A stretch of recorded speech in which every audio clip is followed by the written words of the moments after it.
Hi all, and welcome back to another William Carter's Wild West production.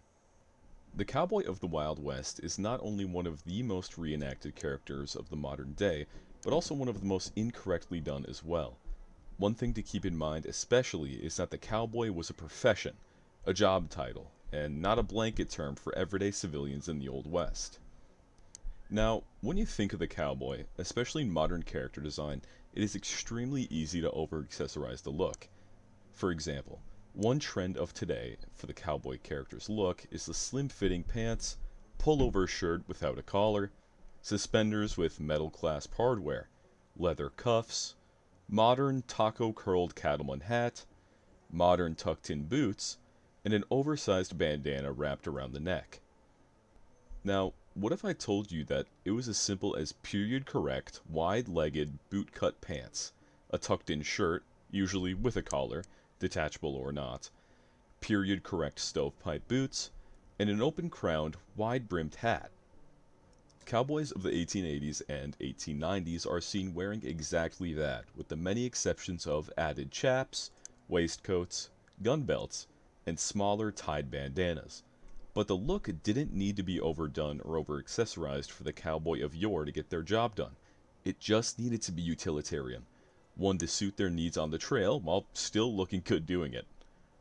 Before we begin the video, I'd like to refresh you new viewers on some information I've discussed in a previous, more rudimentary video that'll link in the description. But to recap, the overwhelming majority of suits during the Victorian era were made of wool, and that's what you want your character suit to be as well, being the pants, waistcoat, and sack coat. The sack coat is commonly a high closure suit coat with 3 to 5 buttons and thin lapels once you get past the 1870s. If you're doing an 1870s character, sack coats opened lower and the lapels were far wider, with many tailoring newspapers favoring the cutaway look for the skirts of the coats. The waistcoat for your sack suit can either be a high or low closure depending on the style of it. Collarless waistcoats and notched lapel waistcoats could be both. For the 1870s, a shawl collar waistcoat or collarless waistcoat would be a good bet as well. The notch collar waistcoat did exist, and as you can see here, it favored those wide lapels just like the coats, and could be either single or double-breasted, though I do see a lot of double-breasted notch collar lapel waistcoats featured in these pictures. During the Victorian era, the collar on the waistcoats wrapped around the neck completely, as opposed to the popular belief in modern character design that the lapel stops at the shoulder seam. That was a clothing trend that really only began appearing in the early 20th century. I believe the first known recording of it was around 1910 or 1920. For pockets on the waistcoats, there are commonly 4 welt pockets on the front, though on some it can be as few as 3, with only one top breast pocket, commonly on the left side, though I think I've seen some on the right, and then 2 lower pockets. Until the very early 1900s, shirts as a whole were designed as pullovers, meaning they had a placket that stopped halfway down the shirt with 3 to 4 button closures. It wasn't until the turn of the century that the idea of coat-front shirts, shirts that opened all the way down, began making their way into mainstream fashion. The same goes for rounded club collars on everyday shirts. They were also not really seen until the 1900s. And speaking of collars, the band collar did exist and was seen quite a bit in Victorian fashion, more specifically when worn with full suits. Band collars, by photography standards, seem to be quite uncommon in everyday cowboy attire. For how shirts were worn, it was exceedingly rare to see cowboys casually unbutton their collar like we do today in hot weather, due to dress etiquette of the Victorian era. The same logic applying to rolled up sleeves. It certainly did happen, of course, and I won't tell you that it didn't, but societally, it was far more likely you'd see them keeping the sleeves down and collar buttoned. For the trousers, pants were high-waisted, they had no belt loops, and they sat at the belly button. Instead of a belt, Victorians either had their pants tailored to fit their waist or wore suspenders, which we'll get into shortly. Victorian pant fit was in favor of the wide leg trouser, with the pant cuffs flaring out a bit, both in the front and back for almost a boot-cut drape over the shoe. They achieved this look by tailoring the back of the pant cuff a bit larger than the front, and the front with a little curve upwards. For the full suit, the pieces of the suit should try to match one another, as that's what you tend to see most in old photographs. But I would be lying if I said there wasn't mismatching. You can see plenty of it here, like lighter pants paired with dark waistcoats and coats. From what I've been able to discern, everyday Victorians still did like to complement their clothes if they did mismatch though. So in my opinion, try to avoid the drastically different fabric colors unless you're doing a Peacock Drover character, which we'll get into very shortly. Now, for what suspenders they wore, the design was commonly a pull-through adjuster compared to metal clasps. The metal clasps only began appearing in catalogs in the mid to late 1890s. Before that, suspender adjustment worked by pulling the fabric through tongs, which secured it once you reached your desired fit. If you're doing a character during any time previous to the 1890s, try to avoid the common mistake of designing your suspenders with the metal clasp adjusters, as, again, they didn't really show up in mainstream fashion until the early to mid 1890s. Instead, most suspenders until then used designs that you can see in these images here. One other thing I see done plenty in modern character design of the cowboy is the overuse of suspenders on the character. While back then, suspenders were most definitely worn visibly by cowboys, and you can see various photos of this being the case, they weren't really a common sight, despite what many are conditioned to believe. Since we're about to begin talking about the Peacock Drover look momentarily, this is especially important to keep in mind, as many photos of these drovers can be seen with them not wearing suspenders visibly. They'd either be hidden underneath the waistcoat, or with some exceptions of course, be seen to the naked eye, worn over their casual shirt or their wool shirt. Now that we've got most of the information covered again, I'd like to categorize the many cowboy outfits into two categories for the sake of the video. One being the Everyday Trailhand, and the other known as the Peacock Drover. The Everyday Trailhand was fairly modest in his dress, preferring to wear his suit for work wear, instead of purchasing fancier clothing, such as fancy wool shirts or mismatched patterned California pants. He can most often be seen with plain fabric trousers and waistcoats, either closed or opened, a sack coat that was either stored in his bedroll or worn to bear the cold weather, stovepipe boots that could either be tucked in or underneath the pants, a gun belt and holster for the frontier trail to ward off any predators or rustlers, shotgun chaps when necessary, and a wide, flat-brimmed hat. Sometimes he had a bandana tied around his neck, while other times he either wore no neckwear or just kept on his four-in-hand or pre-tied tie, which during the time was kept very short in length and quite wide compared to modern-day ties. Another honorable mention is the string tie, which could be seen as well. Now, we mentioned chaps before, but how do we design them for your character? When designing shotgun chaps for your character, know that they were normally step-ins, and they fit relatively close and straight throughout the legs. Being step-ins, it meant they had leather that wrapped all the way around the legs, with openings only on the top to step into, the openings usually being just below the buttocks. Likewise, there was usually a belt-like system on the tops of the chaps that fastened in the back to keep them in place, resting just at or below the hips. When placing the chaps pockets, place them directly on the front of the legs and a little high on the thighs. You could add fringe to the sides of them, or keep them plain without it. With recorded use being within the early 1880s and onward, woolly chaps could be seen in period photographs on the northern plains and elsewhere. They share many similarities with shotgun chaps. The one difference is having a panel of thick woolen fur on the fronts. Alright, now if you're wondering what shirt to put on your everyday trailhand, a white pullover shirt is Old Faithful. You can't go wrong with it. A good striped or checked shirt in lighter colors was also seen plenty on the trail with everyday trailhands. If you're curious on specific collar shapes or more patterns and colors, please do tune into my previous video, creating a historically accurate lawman or gunslinger character. Another good option for a shirt is a light-colored woolen pullover shirt, in colors such as gray, brown, blue, or red, sporting either one or two breast pockets, which could vary in size, or simply none at all. Now, when creating your character, the everyday hand look can be the easiest to replicate, as it's relatively humble and doesn't require much thought outside of what fabric you want his suit to be. What differs this look from the Peacock Drover is the coloring of his outfit. The everyday look tends to be more reserved with earth tone colors, whereas the peacock look is piecemeal and can be very flashy in its fabric and color choices. Like, for example, a blue wool shirt with brown striped trousers, a white neckerchief, and a tan plush hat. Now, the Peacock Drover character is one that's going to be the most flamboyant out of the two due to many reasons. For one, this drover knows his social status as a cowboy and he wishes to dress the part for it. And as to what they normally wore, we turn to this excerpt taken from Teddy Blue Abbott's biography, a cowpuncher active from 1871 to the 1880s. He states that, "In the place of the low-crowned hats of the 70s, we had a high-crowned white Stetson hat, fancy shirts with pockets, and striped or checked California pants made in Oregon City. In the winter, we had nice cloth overcoats with beaver collars and cuffs."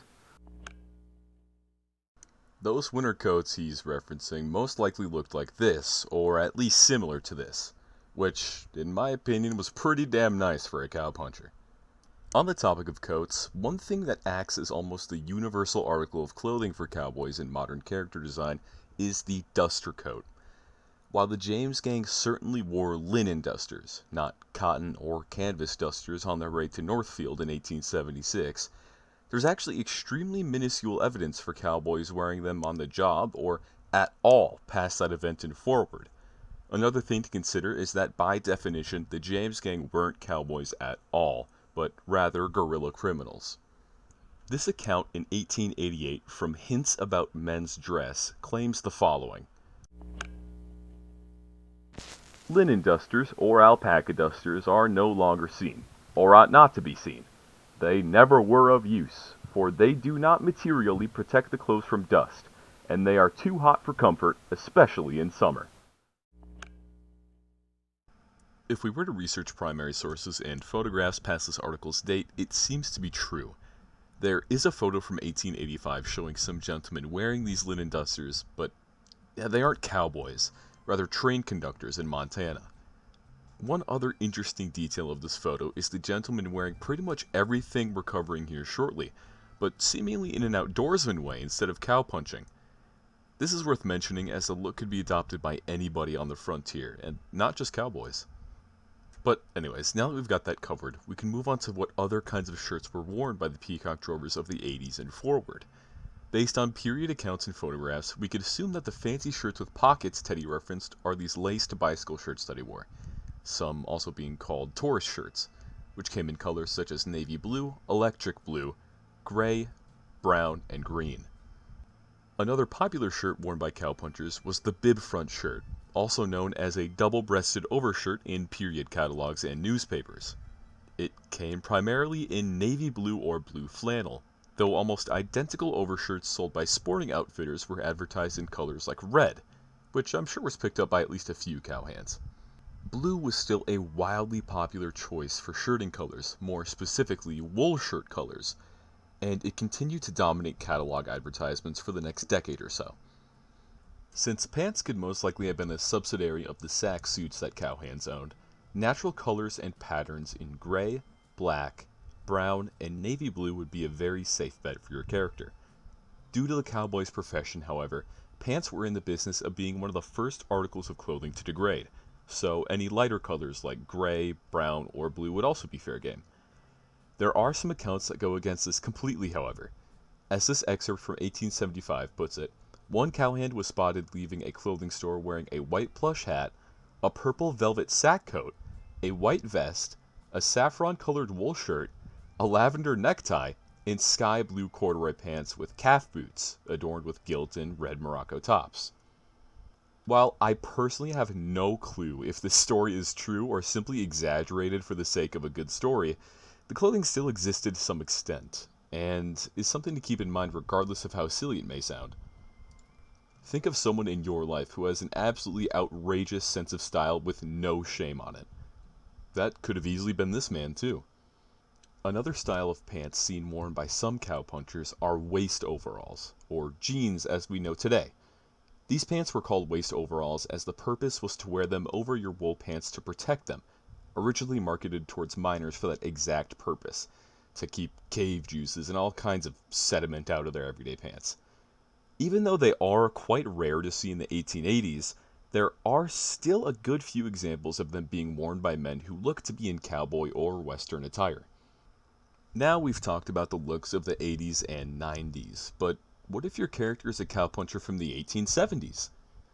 Unfortunately, there isn't too much readily available information on the cowboy clothing of the 70s, especially 1870 to 1875, compared to later decades, but there is still some sources available which we'll delve into. The way I see it, the clothes worn by gentlemen in positions such as trapping, hunting, and other frontiersmen would have been adapted by cowboys of the time as well. So while the fashion being described may not be a strictly cowboy look, it was used plenty by those in similar job titles. The image of the cowboy that we see in the 80s and 90s didn't really begin to shine or come to fruition until the late 70s, which we'll talk about as well. Without further ado, let's get into what to dress your 70s cowpuncher in. If you're making an everyday cowhand character in the 1870s, a good place to start is how suits looked during that decade. The very high closure sack suits came back into fashion roughly around 1874 to 1875, where it first appears in fashion plates in the East. Before this, and even a couple years after this, most other sack coats sported thick lapels and low openings, sometimes rounded at the notches. The coats often preferred a cutaway style on the skirt and 2 to 3 button closures. One trend for suit coats during the 1870s related to the upper collar, where velvet was used to contrast the wool. For waistcoats, the shawl collar waistcoat, the fold-down collar waistcoat, or the collarless waistcoat was seen the most. The notched lapel waistcoat did exist, but its lapels were far wider, thicker if you will, than the ones we begin to see in the late 1870s or the 1880s.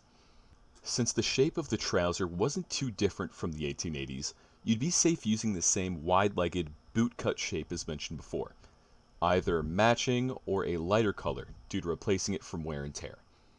For shirts, a plain white, checked, striped, or small calico print pattern would work perfect. In the 1870s, shirts with check patterns were very popular compared to later decades. For the Peacock Drover look, Teddy Blue Abbott gives the image of what was worn in the 1870s by an average Texan cowpuncher, which he describes as such. For dress, they wore wide-brimmed beaver hats, black or brown, with low crowns, fancy shirts, high-heeled boots, and sometimes a vest. Their clothes and saddles were all homemade. Most of them had an army coat with a cape, which was their slicker and blanket too. Now, in regards to the hat, the style he mentioned is most likely seen in this photo of an 1872 Hayden survey, which seems to feature a majority of low-crowned, wide-brim hats in very light and dark colors. The army coat claim can also be substantiated in this photo here of some freighters in 1877. For wool overshirts, this specific documented style of a shirt was seen worn by many outdoorsmen that weren't just cowboys as well, as early as 1870 to as late as 1879. A piped shirt with 1 or 2 pockets, the placket being rounded at the bottom, and sometimes a double button neck closure being its defining features. While I have been unable to find readily available information regarding the coloring of these specific shirts, we do know that wool shirts in blue, gray, red, and brown were advertised the most. Due to the piping's extremely light color, it is possible that it could be white or yellow, but that remains purely guesswork. On lighter shirts, the piping was also seen to be a black-like color. During the 70s, shirts often sported that double button closure on the neck and remained like that until the 1880s, where it slowly phased out of mainstream fashion. Near the end of the 70s, we have a few good references for the iconic cowboy garb, with some by none other than members of the Billy the Kid posse, such as Charlie Beaudry. He sports a double-breasted overshirt with a fairly large shield bib in a dark color, presumably blue, and what looks to be either an attached collar or the shirt itself being flat-out collarless. The latter makes a bit more sense to me as we have documented proof of it existing. Besides this, he wears a light-colored, semi-tall crowned hat, a light necktie, and light-colored pants with boots that are not tucked in. He also has a couple cartridge belts, but we'll get into that further in the video. Besides old Charlie, there's Dan Diedrich, wearing a dark Bib-Front shirt, lighter pants, tucked-in stovepipe boots, a light necktie, a cartridge belt, and a bashed tall-crowned hat.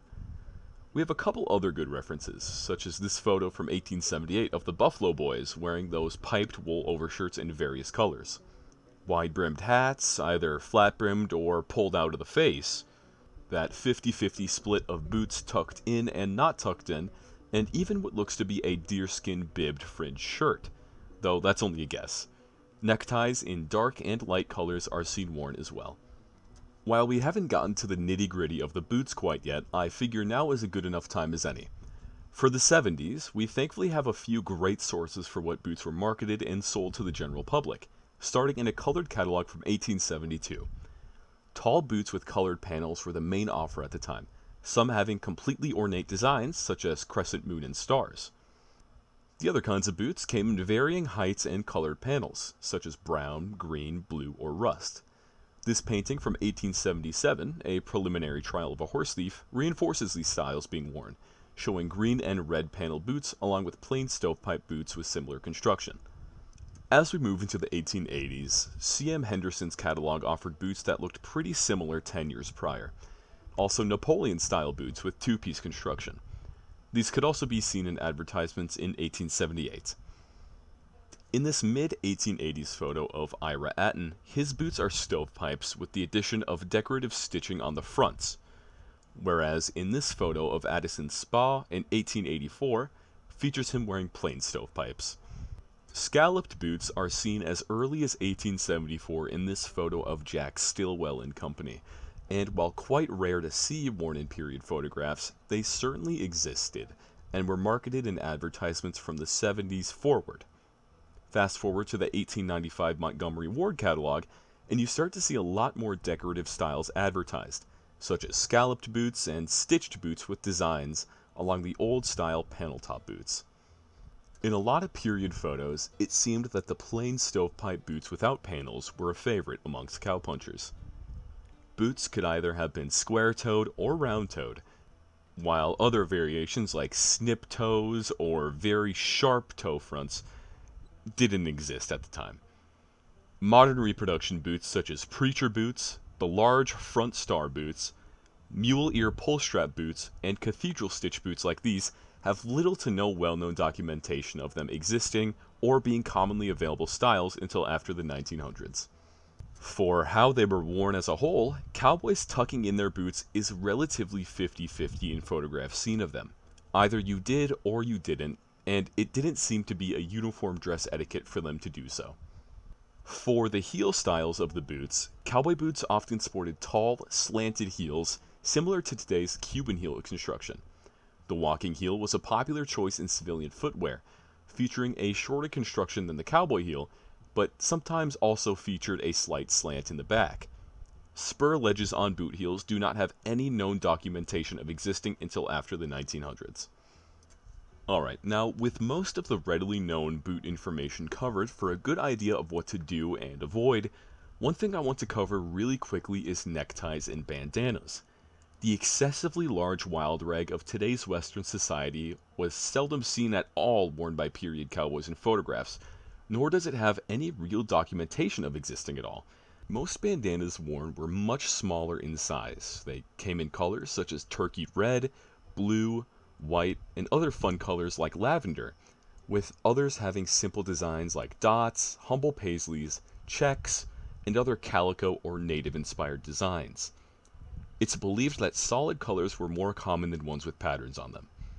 And while this explanation is quite brief and doesn't even begin to scratch the surface of the history of bandanas and their designs in the Old West, it's important to distinguish fact from fiction and what was truly worn, rather than reinforcing old Hollywood Western stereotypes.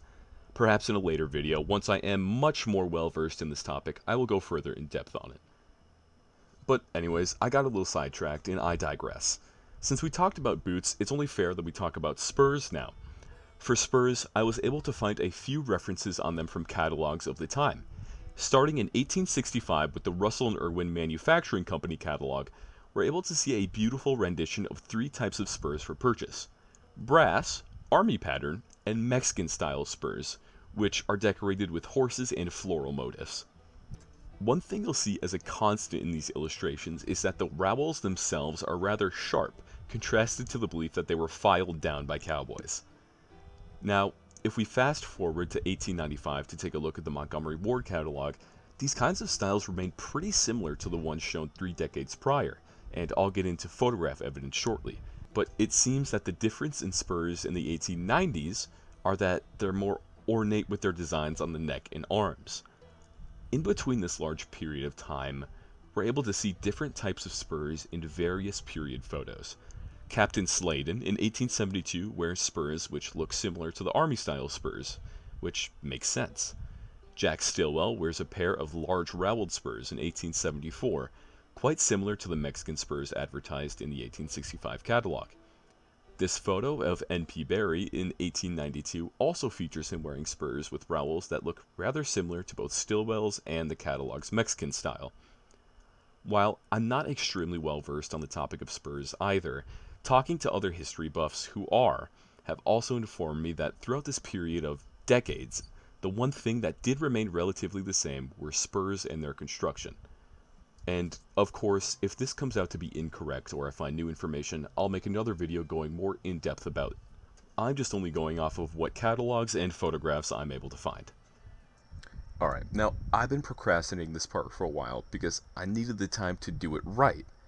And that is the hats themselves. This is the part in modern character design that I feel just keeps getting done wrong. Now, the taco brim that you see today on modern Stetsons, they didn't exist as a style both advertised to the public and worn to the public. Neither did the cattleman crown crease or modern punching like the Gus. Brims back then were mostly flat, either with a pencil curl or turned up at the edge, with one popular exception, pushing the brim up and out of the face. Of course, brims could just be flat as well. Now, starting in the 1870s, wide brim hats were low-crowned, short in height, with either a blocked or open crown. Blocked crowns read more cylindrical, like the one that Wild Bill looks to have been wearing in this photograph, from what we're able to see. Open crowns are far more spherical, with low-crown versions of it looking to fit the top of the head shape more closely. Keep this in mind, as the open crown is the style that dominates until the very late 1890s and even a little bit after. Now, at the same time, civilian hats in the early to late 1870s often had tall crowns and short brims, the opposite of what cowpunchers wore, opposite of the aforementioned. I bring this up because that tall crown, short brim look is believed to be what Billy the Kid wore. Now, while Wild Bill and Billy weren't working cowboys, I bring it up to illustrate that these styles were available with proof of it being worn, especially by those in popular culture. But I digress. The recap is cowpuncher hats in the 1870s were more wide-brimmed, low crown, civilian hats, tall crown, short brim. Now, moving into the 1880s, mainstream crown heights get a little taller, and that trend keeps going through the 1890s. In the 1880s and 1890s, styles like the Montana Peak and similar crown bashes became very popular with cowhands in the West. And as we continue to get into the 1890s, crowns and decorations begin to get more creative. Montgomery Ward's 1895 catalog shows stars under the brim, bangles along the edge, even one with stars on the crown.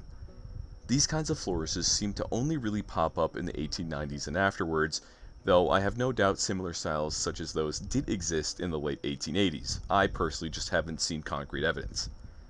Before that, the simple styles dominated, such as this style, what we know today as the Boss of the Plains. And for colors of these hats, you'll see white, tan, brown, nutria green, blue, and black advertised most. One honorable mention is stampede straps. Straps which could be leather or cloth strips acting as a makeshift chin strap. Now, these do show up in some documentation within the Wild West, but they're exceedingly rare in photos and even rarer in written documentation. And they don't really become widespread until the 1900s again, when we do get that concrete photo evidence and more widespread proof. And now let's talk accessories. Once you get into the 1890s, you begin seeing accessories such as leather cuffs, sleeve garters, Levi's jeans, or waist overalls, and other early Edwardian fashion trends taking shape with cowpunchers. The fashion trends from the 1880s seems to carry over for the most part, with some exceptions of the crowns of cowboy hats becoming taller like we talked about before. There's one thing I completely forgot to mention in the last video as well, but that's pocket watches. Almost everyone had a pocket watch, and the T-bar was the historically accurate way to attach it to your clothing. Now, there's hundreds of pocket watch designs out there, and it would take a very long time to describe them or show them all, but various styles such as the single and double Albert chain were favorites, mainly the single. For cowboys who didn't have waistcoats on, I've seen them preferring to put their watch in their ticket pocket within the right pocket of their pants. Think about how modern jeans have that mysterious small pocket sewn behind the right pocket. That's what that was for. But anyways, they would put the T-bar in their top button through the waistband. Or, another way I've seen is they would put it through a button on their shirt with the watch stored in the shirt's breast pocket. For those with waistcoats, they kept it often in either the bottom left or right side of their waistcoat with the T-bar through one of the buttonholes. And another honorable mention that I haven't gotten to yet are gauntlet gloves. I only know of a few being used in the 1880s that look similar to these, for example, be them deerskin or fringed, but I personally haven't seen enough to be able to confidently include them in this video, besides the advertisements for them in an 1895 and 1899 catalog. These styles I know I haven't seen in the 1880s in photographs, but again, I'm not an expert, and just like the bandanas, maybe once I learn more about them, I can confidently include them in a future video. Before the 1890s, they seem to be quite few and far between, but that's just from what I've noticed looking at all these photographs. And now that we've got accessories covered, let's move on to one that I think is one of the most important designs for the character, which I don't know why I placed it earlier in the video, but I digress. Just as I discussed in the last video, hair and facial hair are, in my opinion, one of the most important things in your character design, believe it or not. In Victorian times, hair was kept predominantly short, side-parted, and slicked down with pomade or just hair oil, and could be curly or straight. Despite popular belief, long hair was not common in everyday cowboys, let alone the general public. Long hair was often seen by cowboy-esque performers or other personalities who wanted themselves to be known as flamboyant or to gather attention, though, of course, it was still a choice as it is today. It was just uncommonly seen. I imagine to a cowpuncher on the trail nonstop, long hair was just another chore that they didn't want to deal with or put into their hat all the time, like Commodore Perry Owens had been reported to do. For facial hair, a mustache was the dominant choice in facial hair at the time. And when I mean dominant, I am not joking. If you could grow a mustache, you did. And if you could grow it thick and bushy, that was certainly even better. Now, clean-shaven cowboys were seen just as much as mustaches. But mustaches were the cream of the crop for male grooming standards. Beards were a close third, usually kept fairly mid-length, with, of course, some exceptions. Mutton chops and other Victorian facial hairstyles, they existed, but I haven't seen them as much on cowpunchers. Alright, now we've gotten to the best part of the video, most likely the last and most information-filled of them all. Gun belts and holsters. The image of the cowboy is upheld by cartridge belts hung on their waists, holster on the hip, and a single-action revolver resting right inside of it. When designing your character, we'll start with some things to avoid that are historically inaccurate, beginning with Buscadero gun rigs, or commonly known as quick draw rigs. While I try to keep a good record of never saying always or never in these videos, I can confidently say that the Buscadero style of gun belt flat out never existed in the 1800s. This was a style of belt fabricated by Hollywood in the early 1900s, think Tom Mix movies, as holsters attached to the belt via a loop on the back, or through the construction itself such as Mexican loop holsters, which we'll get into shortly. One other thing to avoid is the excessive use of dual holsters on your character, or the use of dual holsters at all. While it certainly did happen and was probably worn by handfuls of people in the West, it was not seen worn dominantly by cowboys in general, let alone everyday cowpunchers, and phased out as a whole once revolvers began using cartridges instead of black powder. Teddy Blue Abbott had this to say about it. But there is one thing I would like to get straight. I punched cows from 71 on, and I never yet saw a cowboy with two guns. I mean 2 6-shooters. Wild Bill carried 2 guns, and so did some of those other city marshals, like Bat Masterson. But they were professional gunmen themselves, not cowpunchers. The others that carried 2 guns were Wes Hardin and Bill Longley and Clay Allison and them desperados. But a cowboy with 2 guns is all movie stuff, and so is this business of a gun on each hip. The kind of fellows that did carry 2 would carry one in the scabbard and a hideout gun down under their arm. This account I trust far more than Hollywood movies, and is something to keep in mind for sure. But now that we've got that out of the way, let's get into the nitty-gritty of the gun belts and holsters and what made them so unique. Gun belts came in dozens of different shapes, sizes, and designs, so we'll start with the 70s and going from there. After the American Civil War, Army surplus could be seen plenty in the very early 70s and, of course, further on. Repurposed belts such as Army NCO belts with Army buckles, with or without cartridge loops, were seen. Single and double billet belts, also with or without cartridge loops, were prevalent in the early to mid 1870s as well. Slim civilian belts with single buckle construction were also seen as makeshift gun rigs throughout the early 70s. And once we get into the mid-70s, however, mid to late 70s, we start to see the M1876 prairie belts with canvas construction make way into surplus circles. Leather cartridge belts with the clipped corner belt buckle also began to come into the public eye, right around the same time as the prairie belt. This style paves the way for even more similar styles of the 1880s, and moving into the early 80s, we start to see folded leather belts known as money belts come into advertising. These belts are made from a single piece of leather folded onto itself and sewn on one side, allowing you to store your money inside of it, which allows you to secure it once you buckle the belt completely. Now, these belts are wildly popular right off the bat, while other canvas belts, such as the Mills cartridge belt, begin making their way into civilian use around the time of 1886. And once we start to get into the 1890s, these styles also carry over. The Mills cartridge belt was favored by folks such as Charles Siringo in his time with the Pinkertons as far as 1899, whereas money belts and other constructions such as single panel leather continued to dominate the mainstream. And for holsters. Holsters were just as important to the cowboy, as you can't have a cartridge belt without one, unless of course you're just using it for your rifle.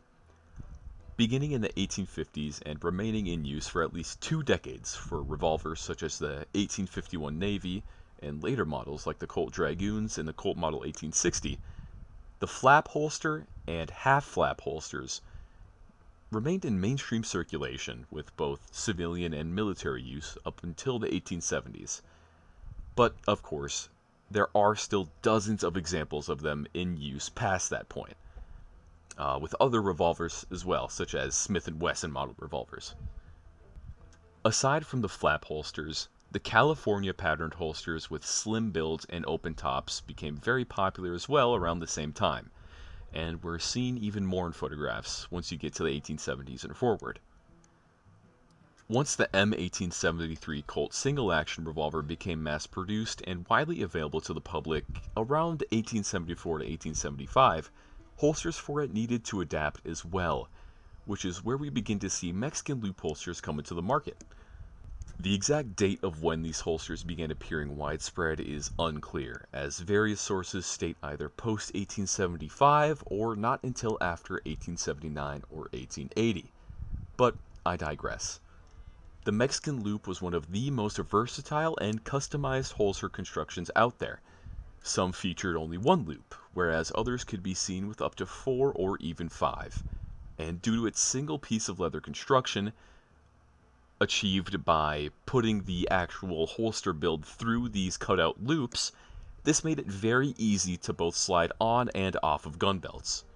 Now, this style of holster was so popular that variants of it remained in catalog advertisements even until the 1900s, and was depicted in paintings and other media as synonymous with the image of the cowboy from out west, even going into the 20th century. But now it seems we've gone over nearly everything you'll need to create an average, everyday cowpuncher character from the ground up. If you've made it to the end, thank you. This certainly took a lot of time to research and even longer to write out, edits, voiceover. But any questions, comments, suggestions, or concerns, please leave a comment and I'll try to get some as soon as I can.